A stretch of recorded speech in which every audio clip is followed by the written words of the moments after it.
I'm going to be the everyman in my mind in this interview. The everyman meaning the person that loves Jesus and wanted to talk to a guy like you. That's the way I want to posture the whole conversation. Some of this is covering ground we just talked about, which is going to be a little bit awkward, but the ground moved when Christians heard that Roe was possibly going to fall. Yeah. Although you and I both know that there's bear traps all around that thing. Yeah, exactly. But I want to like maybe three-dimensionalize that a little bit. But the biggest thing I want to do is tell you how much respect I have for what you do, man. And your whole team. I mean, my church has been working with you guys for 6 years, almost 7 years that I've been there. And the fruit that has borne off of that tree, like we just got done with our baby bottle boomerang thing, which by the way is super clever. And I mean, it's just that, right? We're like many degrees away from the ministry by doing that, but you get to see like what the gospel can do in the individual person when they participate in that. That's right. And how, and just you're like proud of your brothers and sisters in Christ for raising that much money and all this different thing. So there's a lot of respect for you guys. There's a lot, and all that stuff is true, and I'm not just saying that. That's really true. But now there's like an extra level of interest. You guys are on people's minds for a lot of reasons maybe arguably you wouldn't have been before. Like people are worried a little bit about safety issues. People are reading news headlines, hyperbolic as they may be, about. So one of the things I wanted to ask you about is, this is a real simple and Christianese question. Sure. But the Christian that feels the way I just laid that all out, how can they three-dimensionally look at your ministry in the months that bear out as we like snowball towards the actual decision from the Supreme Court? How can we be praying for you guys? How can we think more broadly about what you guys do? Maybe put a little skin on that. I know there's a lot there to unpack. But No. And Brock, thank you for the opportunity. Thanks for the invite and the conversation that we're having here. And of course, your church's participation in the baby bottles and all the support that you do. I mean, our blessing. Your church. No joke. It's incredible. Our blessing. It's incredible. Yeah. But yeah, you're right. I mean, these last couple weeks since the Supreme Court draft leak, it's kind of turned our world a little bit upside down. I shared with you, we are so incredibly grateful that the Lord kind of led us into these waters months ago to start thinking and preparing, educating ourselves, equipping ourselves, because we knew that a ruling would be coming at some point down the road. Not coincidental, by the way. Exactly, right? exactly. I mean, the Lord definitely goes before us, and we see, evidence of that daily. So we've kind of spent the last few months, starting to kind of wrap our heads around and, of course, praying into what does this mean for our nation if the Supreme Court does rule in a way that would strike down or even limit Roe v. Wade and abortion in our country and, of course, in the state of Pennsylvania. What does that mean for our country, for our state, and, of course, for Align and the clients we serve and our supporters. So we've kind of, I don't want to say that we've scrambled the last few weeks because we were prepared and wrapping our head around it, and the Lord has been preparing us, but we had to put that into action sooner than we anticipated. Now, interestingly enough, when we talked earlier, the easy thing to do would be to look at you guys as some sort of island that are doing things, and you're almost like special ops agents in the play. But the truth is I see all kinds of opportunities for the Christian to expand. This is a harsh way to put this, but now it's time to put your money where your mouth is in a way, right? Even when Roe was this ethereal wedge issue for everybody, right? Even Christians could fall into the trap of, we're farming this out, or we're cutting a check every once in a while, we're writing stuff out for taxes. Now it becomes a situation where this manifests itself. Now the rubber meets the road in like real people's lives. That means get your hands dirty in the mess of life in general and what people are carrying and the crosses that they're carrying individually. And I really would love to like if you want to look at this as a challenge or an opportunity for edification for the believer, now comes the time to, I mean, I would argue you guys are like on the front lines of the issue, but you almost get an opportunity now to like really let God like refine you in the trenches. And they're going to be real. Like I think Christians might have this like naive view that ideological manna is going to fall from the sky and there's not going to be any, but I think this is the opposite. I think we're actually heading into like tougher waters, arguably, maybe more murky, with nothing but newfound hope in the sails of the ship. Yes. That's kind of like the way I look at it. So do you have anything to think about as you're like, think of you as like you're the Navy SEALs up front and you're like whispering back, intel from the front lines. I think that's the good way to look at it. Yeah, you're absolutely right. We are heading, we're in right now, and we're heading into some very uncertain times when it comes to the life issue in our state and in our country. Now, of course, we know that we serve a God who is certain, the same yesterday, today, and forever. And of course, we hold to that. But one of the things that we kind of challenge those who, they'll say, how can I become more pro-life? What more can I do to support the work of Align or other pregnancy care centers? We kind of fire the question back to them of, where does your passion, that fire for being pro-life, where does that come from? Because if that's not grounded in Jesus and the gospel, then you need to rethink, why are you fighting this battle with us? Why do you claim to be pro-life and you want to get in the trenches with us? So one, personally, it has to start with Jesus. So you're doing your intellectual honesty situation with yourself. Like, Is this some sort of political bludgeon that is motivating you, or is it coming from the heart? Yeah, it's definitely coming from the heart. Flows. We rarely, this is such rare air for Align to step into, because we do not get involved in politics. First and foremost, we're here to serve our clients, to serve women, men, teenagers, families in our communities here in Lebanon and Lancaster counties and beyond who might be facing an unintended pregnancy situation, an unsupported pregnancy situation, who might be considering abortion rather than life for their babies. Or even parents who maybe, it's their first time being pregnant and they want to take parenting classes to learn how to be the best, moms and dads that they can be to their newborn down the road. So this is very rarefied air that we're stepping in and kind of speaking with a bit more of a political tone. But it definitely... And it's been forced on you, by the way. That's a really important thing, too. And I've even watched you guys handle it thus far. What do we got, like a week of test data? Yeah. Really graceful, man. Foot of the mountain goat. Yeah, that's right. Yeah, thank you. Yeah, seriously, it's, and honestly, I would just advise Christians and non-Christians, secular and religious, to give a lot of grace. This concept that you hit me with right before we interviewed, with the issue of life aligns passion, the centerpiece of what you guys do, and the gospel of grace, and the entire ideological pursuit that we're under, apprenticeship of Christ. There's just a direct hand-to-glove. That's not the way you said it, but I want you to flesh that out a little bit, because that's powerful. So something that at Align we've really been kind of praying into, the Lord kind of dropped into our minds over the last year or so, has just been this inextricable link. How's that for a big word? Inextricable. Say that 5 times fast, right? But this direct link that you can't separate the gospel of Jesus Christ and the sacredness of life. You can't have one without the other. I really because like that. Life without the gospel is meaningless. What's the point in living and breathing without the saving grace and the truth of the gospel? Right. And then the flip side of that is the gospel without life, there's no reason for it. Why would God send his son to die? Right. If there's no life to die for and save, right? So there's this inextricable link, and that just pervades everything, every interaction, every conversation that the staff at Align has with the client. Right. We shock some people when we say this, but it's true. If a woman comes to us undecided if she's going to choose life or choose abortion for her baby, her number one need is not to choose life for that baby. Her number one need is to be in a living, thriving relationship with Jesus Christ and experience the fullness of all he is. Right. And then from there, it just permeates every aspect of her life. It's so great, man, because this is the truth. We do this with all societal problems. So to remove ourselves from, you and I are brothers and sisters of light, and we believe in that. We're brothers in Christ. Yeah. But if you remove yourself from that context and you look at any societal problem, we're always dealing with the tributaries of the problem. That's right. Like these little spill. And that's, even if we succeed there, we still get this hemorrhaging cancer at the center. That's the knowing relationship of Jesus dries up all those tributaries. Yeah. So it's so funny how distracted we even as Christians can get in how we posture ourselves to deal with problems. Yeah. And even in, there's a lack of humility in that too. You have some sort of superpower that can, you don't. You're borrowing superpower. Right. That's such a helpful thing, especially, this is why that's particularly helpful now. We're all on tilt, we're in the weeds of this thing, and we're emotionally manipulated. Yeah. And that's gonna continue to happen to us. Everybody's there's gonna be chum in the water. There's gonna be all this smoke screen stuff that put you on tilt. Yeah. But if you see everything through that lens, you'll just have this true north to navigate this minefield. Exactly. And I love that. I think that's super important.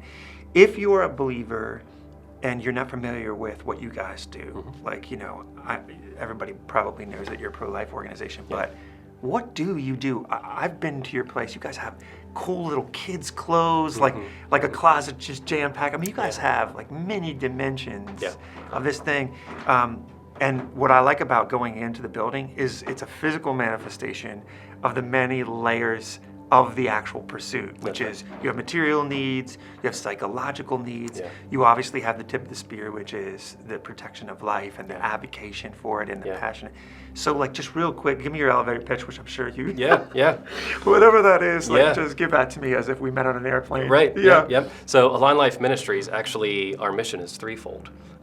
With kind of the biggest piece of our pie being the Aligned Pregnancy Services locations. We have 4 locations throughout Lebanon and Lancaster County, and that's what we're referring to here. Right. You know, in those locations, we do offer the free pregnancy testing, the free pregnancy tests, the first trimester ultrasounds, which, I mean, I'll tell you, that is a sacred moment when you get a woman in there who might be I've undecided. experienced it. Yeah, and to see that, you know, that movement on the screen and to hear that heart beating through the monitors, man, if that's not a God moment, I don't know. I know. So that's incredible. Cuts through the noise. Yes. It really does. So those free first trimester ultrasounds.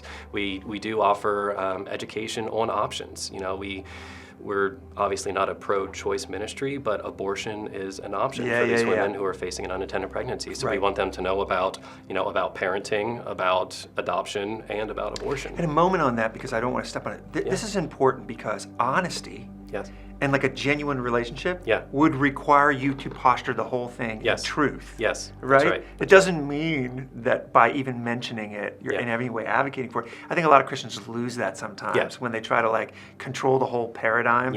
People will smell that dishonesty on you. Anyway, I'm sorry, Jibril. No, you're exactly right. You know, we like to say we want our clients to have the freedom to make an informed decision. We don't want them to decide what they're going to choose without all the facts in front of them. So we're there to provide those facts, you know, in an unbiased way.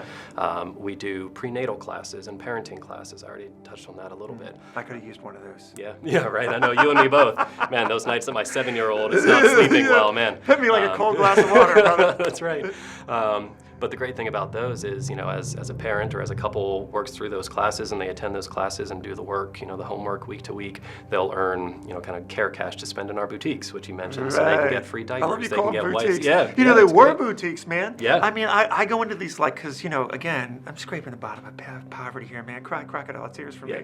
I'm on a pastor's salary. No, but I go into these like secondhand stores or the stores where the rich people drop off the clothes and then I go in there and pick up the bottom feeder.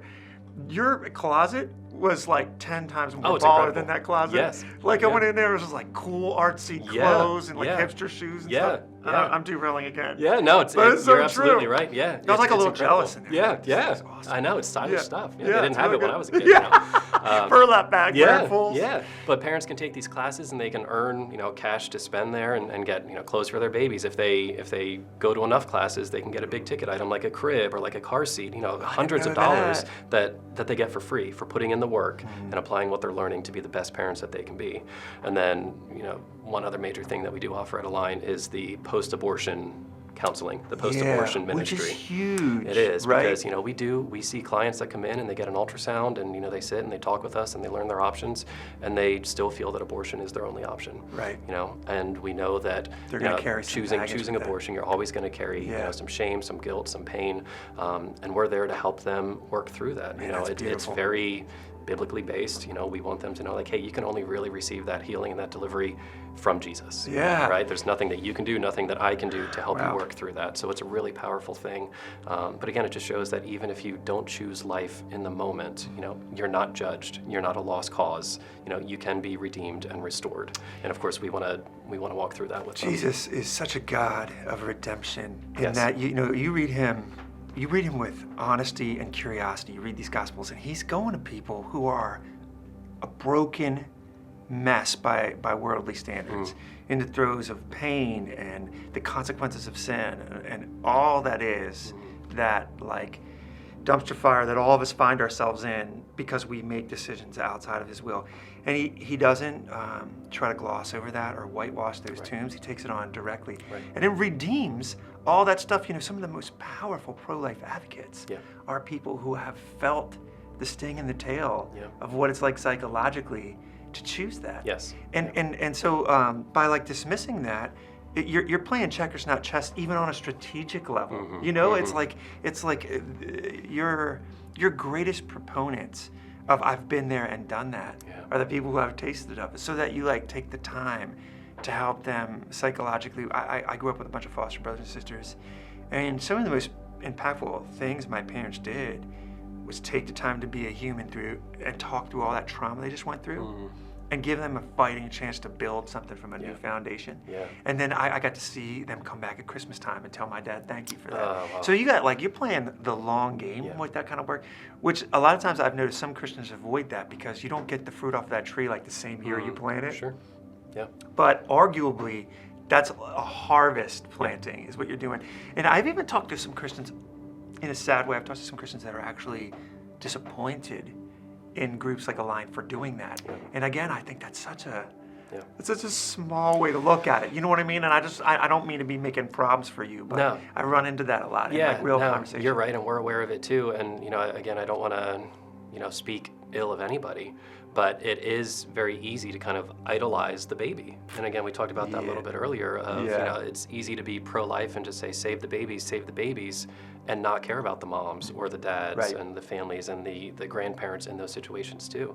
Because again, they're the ones that are walking through this. They're the ones that need Jesus in their lives. Right, and which is ironic because that is the Achilles heel of the pro-life movement.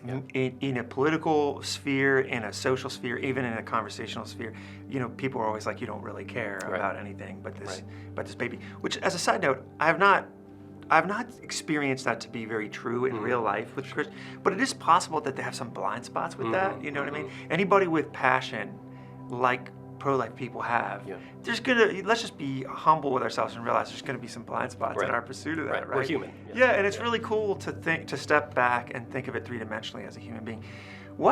Okay, so like in your job, you have to be dealing with so much, like on a daily basis, you have to be dealing with so much like micro education pursuit, like everything from when you walk into that building, all the assumptions everybody has on it. What would you say like is the number one thing that if you had like a megaphone to the world and you just said like, what is the number one misconception of what a group like you guys do? There's so many. It's death by options. I know that, but like there's got to be like, what's the line item on that? Like just the total misunderstanding. Yeah. I mean, the biggest thing, and this is such a catchphrase right now we're seeing in our country since this SCOTUS leak happened, just recently, is the term fake clinics. That pregnancy care centers are fake clinics, and that they present as, a place that you can go and even potentially get an abortion or get a referral for abortion. They claim fake advertising, toward pregnancy care centers and such. It's an argument that they cling to. There's no truth to it. We are very, very aware of how we're communicating, how we're advertising to clients. We don't want to present any bait and switch type experience where start a woman with a thinks, lie. where a woman might have an expectation, and as soon as she walks in, that's not the reality. So, that's one of the biggest things that, again, we're just trying to educate people that, we never present as a fake clinic. We never present as somewhere that a woman could receive an abortion or referral for abortion, because we do not refer for abortions, obviously. So just really kind of trying to, again, how do we speak to that within our tone? Our tone that is loving, that is truth-filled. It's not aggressive. It's not running to a battle in a way that you're really aggressive toward it. But just kind of speaking to that misconception or that lie that people are putting out there that hey, if you go to a pregnancy care center, you're going to be filled with lies and mistruths, and you're not going to get what you want, and you're not going to be any better for it. So just avoid them altogether. So educating people about what pregnancy centers do, and that we end up doing a lot of that in our community engagement and our public relations. We want to be out in our communities showing that, hey, Align is here to love on and provide for these real families. person where they live. Exactly. Look at the impact. There's a lot of we're having. I'm in ministry, full-time ministry. There's a lot of crossover here, like in the sense that it is true that Christians are bearing the baggage of a lot of like Christians that have not lived in pursuit of Christ in their behavior, in their relationships, and a generation of cynicism has built up, calcified in the body politic, the gen pop. And then what you got to do to unpack that, there's no messaging campaign or meme campaign. You got to like live differently. And Christians get really, really frustrated by the fact that they're carrying that baggage. But I'm not, because there's so much opportunity in it. The human capital that you earn there is worth like 1,000%. That's exactly right. There's this other thing that a lot of people right now are worried about like and I'm not so sure how much I'm even propagandized by this, to Sure, be perfectly sure. honest with you. But a lot of people are worried about clinics, Align-like organizations' physical safety. Is that something that, is that something that is a real concern? Yeah, so we are seeing it, across the country. You've probably seen Yeah, on, yeah, that- probably I've not seen the stuff. major news outlets, Right. but, we are seeing it across the country, even some in Pennsylvania. I was just on a Zoom Yeah, call so with some some in other Pittsburgh. pregnancy care Yeah. directors, and they've seen some things. Fortunately, we've been protected here, Lebanon and Lancaster counties. We tend to be not, super liberal, left-leaning, aggressive toward a ministry like Align, at least as far as we know of our communities.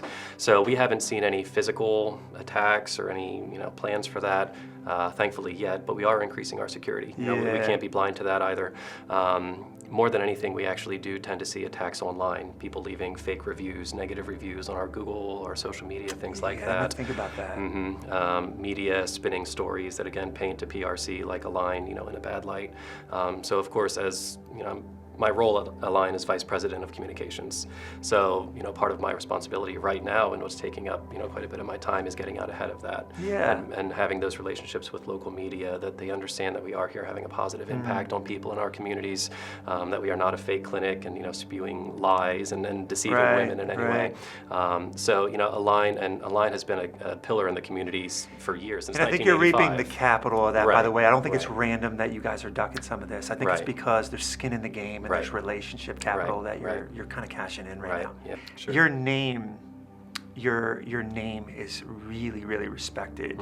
And I'm dealing with a lot of local politicians and stuff for my job, and there's people I know for a fact do not share my view on life. Yeah. But I think what they see is like community partners. Yeah. I'm speculating here, Yeah. but I think they see somebody who genuinely cares about the same kind of things that they genuinely care about, albeit from a different engine. Yeah.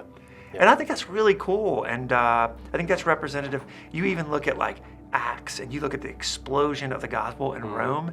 Most of the time, they're getting people's attention because they're like hanging out with the sick, Right. and they're everybody leaves, and these guys are still bandaging wounds, Right. and then. Yeah. And then on the back end, Yeah. there's restoration. Yeah. And you guys, I think, do that well. Quite frankly, I think you have the opportunity to do that well Yeah. because of Yeah. the ground you're trudging. Yeah, and as 2022 was winding down, the leadership team at Align, the president and vice presidents and such, got together and just started praying and dreaming into what the Lord might have in store for 2022. Now, of course, we didn't fully anticipate. He didn't tell us of a SCOTUS leak and potential to overturn Roe v. Wade. Right. But one of the things that we were really praying for was that the Lord would make us that city on the hill, that beacon within our communities that is known, that is trusted, that is respected, because we know that He has put a mantle and authority on Align. And That's He's cool. just proven that time and time again. Right. So it's all because of His grace and His faithfulness to the ministry. Even to the point, we actually changed Align's mission statement slightly last year. Again, the gospel takes such an emphasis within, it's the heartbeat of our ministry and how we serve our clients and families in the community. So our mission statement is, we align with God to proclaim the gospel Right. and champion the sacredness of human life. And that part of It aligning couldn't with be God postured first. better. Exactly. So Yeah, we that's we great. don't move until God says move. We sit when God says sit. When He says follow me into this battle or into these waters, we're going to follow, because we know that He goes before us, that He cares for us. He cares for His ministry at Align. He cares for the people that we serve at Align. And ultimately, again, He's going to continue opening roads for us to share the gospel. That is the best kind of courage too, man, because you're marching. Jesus loves faith. Yeah. He loves faith. Yeah. And you're the reason you're confident isn't just blind confidence, because you have like a track record. That's You right. just got like a history That's right. of He's been faithful, and he really has been. Yeah. Here's an interesting thought, and we'll wrap it up here real soon. But so this is like the elephant in the room. Yeah.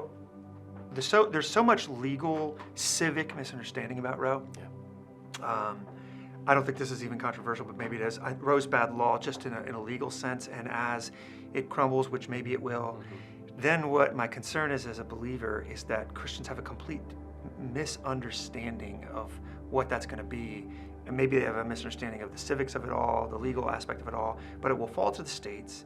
And then what you will have is little, almost like laboratories of pro-life and pro-choice. And what I like to think of you guys in that context is you guys are like the abolitionists then. You guys are like, what you do is like, you show the human being the difference. We're going to get to see A, B real clear when that happens. Now, that doesn't satisfy the desire of a lot of pro-life people, and I understand that. They just want to end the destruction of life. But here's the interesting thing. As Christians, if we think that this is going to happen and in other words, all abortions are going to stop, and then that's not doing anything healthy for our mindsets, because that's going to lead to disappointment.